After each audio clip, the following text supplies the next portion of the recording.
Et bonjour à toutes, bonjour à tous. Je voulais vous faire cette vidéo pour vous parler de la première expo de sculpture que j'ai présentée. Ça vient de se terminer, c'était tout le mois de novembre, tous les week-ends, lors du parcours d'artistes des fêtes de la Saint-Martin à Taurine-la-Grosse, là où j'ai habité pendant presque 10 ans. J'étais avec un ami, Eric Valentine, et à deux, on a présenté les travaux qu'on a fait récemment tous les deux. Et on a essayé de trouver un peu une symbiose entre nos deux formes. Et donc voilà, je vous présente ça avec quelques explications sur certaines des œuvres. Pour toutes celles et ceux qui n'ont pas pu venir, qui m'ont été désolés, impossible à venir. C'est vrai que c'est pas si proche que ça, Taurine-la-Grosse, c'est pas simple de venir. Mais voilà, j'ai filmé tout ça pour présenter une manière, pas complète, mais quand même un peu virtuelle, mais enfin quand même un petit peu plus détaillée de certaines des œuvres. J'étais très content des retours que j'ai eus et voilà, donc bonne découverte.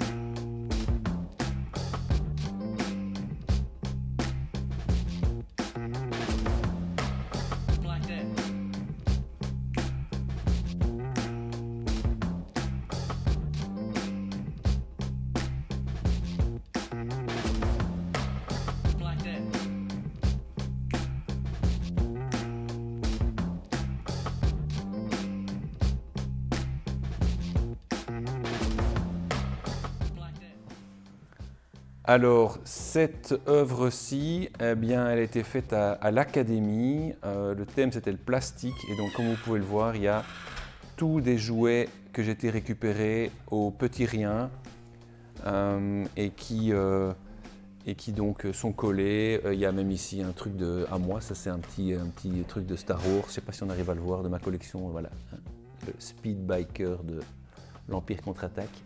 Bravo les geeks. Non, pas l'Empire contre-attaque du Retour de Jedi, j'ai dit des conneries moi. Et puis voilà, tout ça, tout a été fondu, coupé.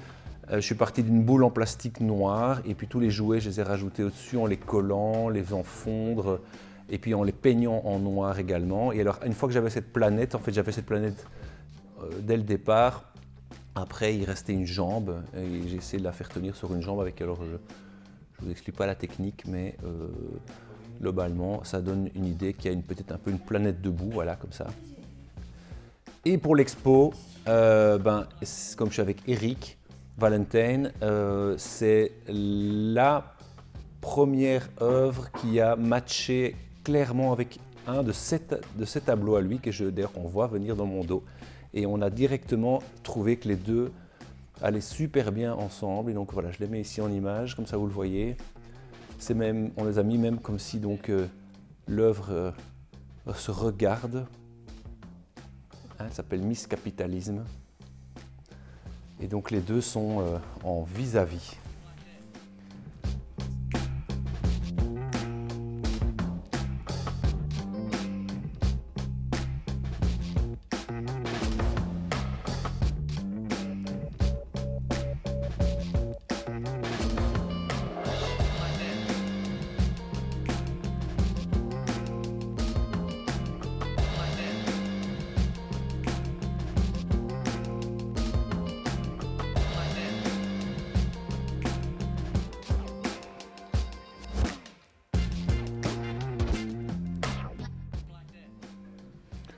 Donc climate blablabla, donc blablabla pour le climat, c'est voilà, les langues qui brûlent, hein, les langues de qui vous imaginez bien de qui il s'agit, tous ceux qui parlent mais qui ne font rien pendant qu'on est en train de cramer.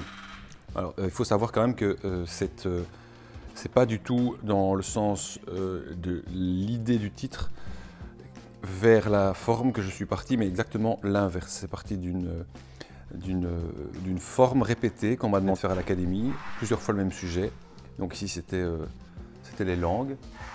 En fait, pourquoi les langues? En fait, j'étais en train de faire le deuil de David Lynch avec les oreilles dans Blue Velvet.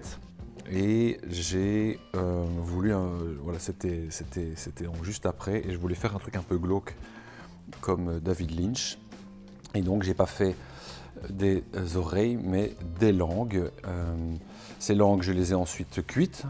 J'ai dû bien entendu préalablement faire attention aux trous, parce que après avoir répété la forme, le prof a demandé de trouver un lien entre toutes les formes, et moi j'ai proposé la brochette. C'était évident. Étant végétarien, il fallait les embrocher.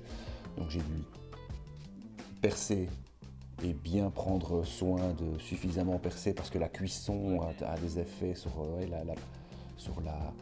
la terre, donc j'ai dû faire attention de bien laisser large tout ça, et puis ensuite je les ai émaillés, je les ai fixés par ordre croissant de cuisson, hein, et tout un processus que j'ai fait. Et puis quand la brochette était prête, bien évidemment, elle m'a dit mais un barbecue, et c'est là que j'ai été chercher les cendres et j'ai travaillé à cet hôtel. Et enfin, seulement, j'ai trouvé le titre, ce qui me paraissait évident. Les langues, elles parlent, ça crame, climate, blablabla. Et ce qui fait beaucoup rire tous les gens que j'ai vus jusqu'à présent. La vague de Barletta Hokusai, elle vient d'une planche qui est donc de Louis Barletta, skateur professionnel. J'ignore complètement les prouesses, mais donc c'est une planche où il y avait une licorne, et en coupant la licorne il y avait une chute, c'était le tail, et en fait de cette chute, vous voyez ici l'usure naturelle. Ça n'a pas été poncé ou quoi, mais c'est le tail à l'arrière de la planche qui a frotté sur le bitume à chaque fois que j'utilisais. Et ça a révélé en fait des couleurs, des couches. Et c'est pas toujours le cas, mais il y a des couches colorées parfois dans la planche. On le voit ici assez bien d'ailleurs sur la tranche ici, ce sont ces couches-là. Et donc ça dessinait un mouvement naturellement là, dans la planche. Donc j'en ai fait une vague qui se creusait. Et en ayant fait la vague, juste après, j'ai vu, comme je suis chargé d'images, il y avait c'était la vague de Hokusai, hein, l'iconographie japonaise avec le mont Fuji. Et donc j'ai pensé à faire une deuxième couche, une deuxième dimension. Et voilà, donc j'ai rajouté le volcan du mont Fuji avec une structure que vous voyez ici, hop, qui fait tenir les trois éléments, et puis une rangée de vagues. Une rangée de vagues aussi, puisque le nom Barletta était de nouveau une autre chute. Et donc de chute en chute en chute, l'infini recyclage des déchets a donné cette vague Hokusai. Alors cette réussite d'une vague m'a donné envie d'en faire d'autres vagues. Notamment, j'ai eu vite cette image d'une vague gigantesque, parfaite, composée comme ici, en plusieurs progression de planches pour donner une perspective, une profondeur, un mouvement alors qu'il n'y a rien qui bouge. Et je l'ai fait avec aussi des planches de skate, un peu complexifier l'affaire, et je suis assez satisfait. Ça d'ailleurs est une œuvre qui a été vendue. Je suis très reconnaissant de l'enthousiasme de son acheteur. Fasciné aussi par le mouvement et par la mer. Une autre composition, c'est celle-ci. Un peu un bateau, des voiles, de l'eau, tout ça se mélange également ici. Alors, le papillon, il est fait à partir d'un petit canevas en carton que j'ai trouvé dans un petit magasin, tu vois, créatif. Là, c'était décomposé en un truc que tu assembles toi-même. J'ai repris ce même modèle-là pour découper tous les éléments. Alors évidemment, j'ai choisi les éléments qui allaient bien ensemble, un graphique d'un côté, mais pas de l'autre, quoi, qui soit un peu équilibré. Et puis aussi, c'était important qu'il y ait une planche qui soit cassée. Je voulais qu'on voit que c'est quand même encore un skate. Et j'ai fait à l'échelle la plus grande que je pouvais par rapport à la taille d'une planche de skate. Par exemple, on voit avec la longueur ici d'une aile la plus grande possible. Et donc tu peux soit la poser comme c'est ici sur le coin, ou alors tu peux aussi dire que tu vas l'afficher à un mur comme ceci. Alors ça fait un peu comme si c'est épinglé, au mur. Donc tout est assemblé avec un découpage. Oups, je n'y arrive plus. Voilà, comme ça. Donc voilà, ici, tu as par exemple ceci.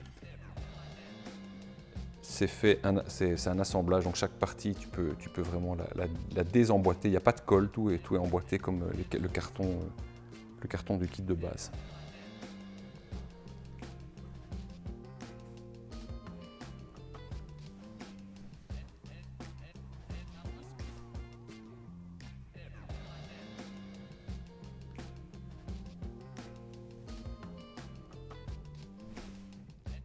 Ce papillon, c'est en fait une œuvre très récente. Et si on fait un petit retour en arrière dans le passé, on revient à cette œuvre-ci. Saint-Martin, une plaque que j'ai récupérée je ne sais trop où, et qui partage son manteau en deux, un truc très symbolique par rapport à moi, que j'ai un petit peu dessiné avec des Posca. Ça amène progressivement à réutiliser des objets, et j'en suis arrivé alors aux planches de skate que je casse régulièrement.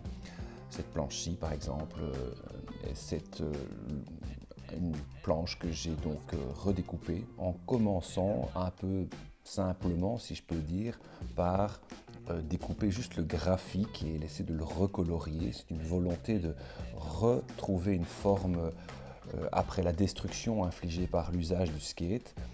Et ici, c'est une série, un élément d'une série d'arbres que j'ai voulu recréer également. Le bois de skate étant issu de l'arbre, j'avais cette envie de recycler, de retrouver la forme de l'arbre, ici avec une lune dans un certain relief. J'ai commencé à des formes un peu plus compliquées, avec une scie sauteuse, avec un petit peu un rapport étape par étape, sans jamais trop savoir où ça va mener.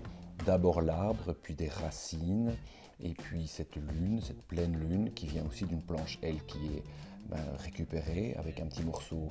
Vous voyez, c'est le nose de la planche, la lune, la full moon, la lune pleine, toute blanche. C'est la couleur de la planche, elle est blanche. Et j'aime travailler comme ça avec des éléments de récupération issus de la planche et de ce qu'elle était.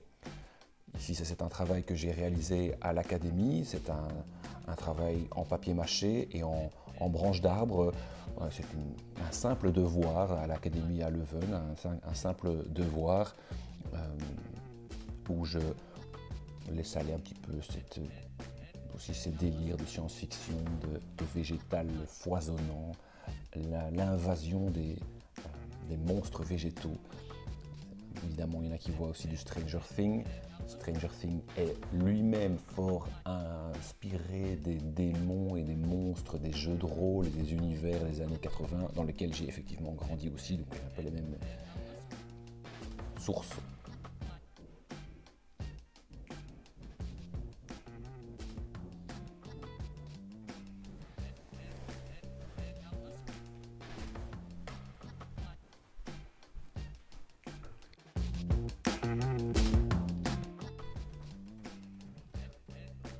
Ici, c'est le même principe, récupérer des morceaux de planche et les assembler.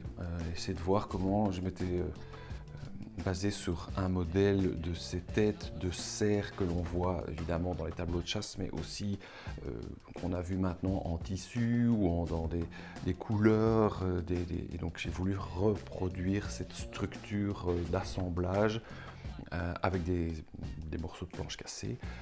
Et de nouveau, que ce soit pour les cornes, les oreilles, j'essaie de partir à des éléments de skate que je trouve intéressants. Par exemple, typiquement les yeux. Les yeux viennent d'un graphique qui est sur la planche. Évidemment, je coupe 2 yeux pour cet animal un peu fantastique. Les cornes, c'est la même chose. Je choisis les morceaux qui vont faire une tête mi-animal, mi-graphique, street art, skate, qui sont sur les planches. Et voilà, cette visite virtuelle que je vous ai présentée se termine. Je suis très reconnaissant de toutes les visites, tous les commentaires, l'accueil, notamment de Marie Kersten, Guy Bercatoire dans leur belle grange, et évidemment bien sûr aussi de Eric avec qui on a fait cette belle aventure à deux. À une prochaine.